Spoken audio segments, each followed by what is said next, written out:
அஸ்ஸலாமு அலைக்கும். நல்ல காரசாரமான காடை மசாலா. காடையே பிடிக்காதவங்களுக்கு கூட இப்படி செஞ்சு குடுத்தா கண்டிப்பா சாப்பிடுவாங்க. எப்படி செய்து பார்ப்போமா?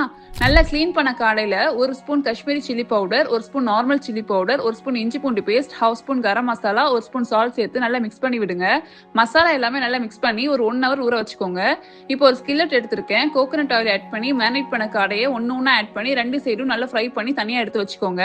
இப்போ அதே பேன்ல கொஞ்சம் பட்டை, கிராம்பு, ஏலக்காய் சேர்த்து ஹீட் ஆன உடனே ஆனியன் சேர்த்து நல்லா வதக்கி விடுங்க. ஆனியன் கலர் சேஞ்ச் ஆன உடனே கருவேப்பிலை, 1/2 ஸ்பூன் இஞ்சி பூண்டு பேஸ்ட் ஆட் பண்ணி நல்லா மிக்ஸ் பண்ணி விடுங்க.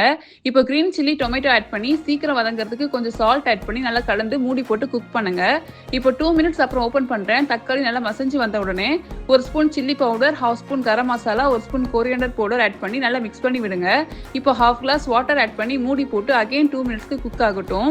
இப்போ 2 மினிட்ஸ் அப்புறம் ஓபன் பண்றேன். மசாலாவோட ராஸ்மெல் போன உடனே ஃப்ரை பண்ண காடையை ஒண்ணு ஒண்ணா இந்த மசாலால ஆட் பண்ணி நல்லா பெரட்டி விட்டு ஒரு 5 மினிட்ஸ்க்கு குக் பண்ணுங்க.